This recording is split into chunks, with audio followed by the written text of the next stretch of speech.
Welcome to Aadya TV. ఇప్పుడు మనం ప్రస్తుతం సైబాబాద్ లోని విద్యా కమిషన్ ఆ కార్యాలయం దగ్గర ఉన్నాము. ఇక్కడ పెండింగ్ బిల్లుకు సంబంధించి మన ఊరు మన బడి పెండింగ్ బిల్ల గురించి ఇక్కడ కాంట్రాక్టర్లు మాత్రము ఇక్కడ ధర్నా తలపెట్టడం అనేది అయితే జరిగింది. ఇప్పుడు కొంతమంది మనతో ఉన్నారు, వాళ్ళని అడిగి తెలుసుకునే ప్రయత్నం చేద్దాం. చెప్పండి అన్న, ఏం పేరు? మీ పేరు? నా పేరు వేదవ్యాస్. నేను నల్గొండ జిల్లా నుంచి రావడం జరిగింది. దగ్గర నేను 4 స్కూల్ కంప్లీట్ చేశాను. మా మండలంలోని 2, చింతపల్లి మండలంలోని 2 స్కూల్ కంప్లీట్ చేశాను.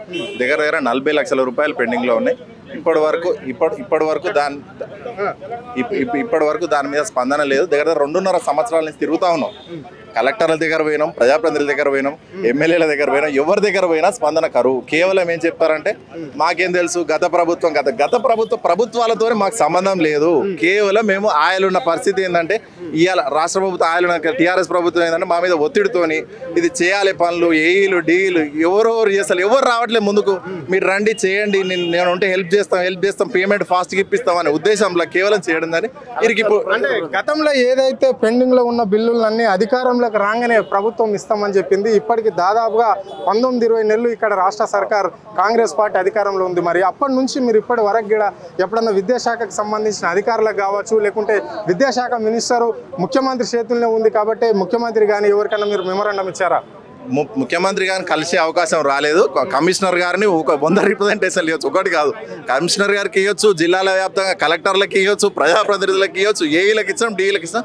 కోర్టు డైరెక్షన్ కూడా ఉంది వీళ్ళకి ఇవ్వమని చెప్పి. ఇప్పుడు డిసెంబర్లో కోర్టు డైరెక్షన్ ఇచ్చింది వీళ్ళని ప్రభుత్వం వెంటనే చెల్లించాలి. ఇవాళ దాకా దాని మీద కూడా స్పందన లేదు. ఇప్పుడు దాదాపుగా రాష్ట్ర వ్యాప్తంగా ఎంతమంది ఉన్నారు ఈ కాంట్రాక్టర్లు? మళ్ళీ ఎన్ని పెండింగ్ బిల్స్ ఉన్నాయి ఇప్పటి వరకు? మా చిన్న కాంట్రాక్టర్లకు సంబంధించి ఒక 300 నుంచి 400 కోట్లు మాత్రమే ఉన్నాయి. అది ప్రభుత్వం అనుకుంటే ఒక 5 నిమిషాల్లో క్లియర్ చేయవచ్చు. 400 కోట్లు అనేది చాలా నథింగ్. 400 కోట్లు ఉన్నాయి. కానీ ఇంకో విషయం ఏంటంటే దీంట్లో పెయింటింగ్ కాంట్రాక్టర్లు చేసిరు పెద్ద రాష్ట్ర వ్యాప్తంగా ఒకరే చేసిరు. వాళ్ళ పేరు ఎందుకు లేండి కానీ ఒకరే చేసిరు. వాళ్ళకి చెల్లించారు ఆల్రెడీ. మెగా కాంట్రాక్ట్ మెగా సంస్థకి మెగా కృష్ణారెడ్డి వాళ్ళ సంస్థకి పెయింటింగ్ వర్క్ ఇచ్చారు. పెయింటింగ్, ఫర్నిచరు అండ్ బోర్డ్స్ వాళ్ళు చేసిరు. వాళ్ళకి పేమెంట్ ఇచ్చేసారు ఆల్రెడీ. ఇప్పుడు ఉదాహరణకు మీరు 4 స్కూల్లో చేసారు కదా, ఒక్కొక్క స్కూల్కి ఎంత పెట్టుంటారు మీ కాంట్రాక్టర్లు పెట్టుబడి? అంటే మాకు వచ్చిన టెండర్ కాస్ట్ 1 కోటి రూపాయలు.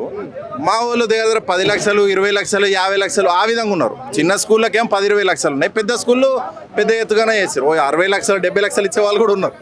ఈ రోజు మీరు ఇక్కడ ముట్టడికి అయితే వచ్చారు కదా, మరి ఇక్కడ మీరు ముందు మీ కార్యాచరణ ఏ విధంగా ఉండబోతుంది? ప్రభుత్వం ఇదే వైఖరిగా ఉంటే మీ కార్యాచరణ ఎట్లుంటుంది?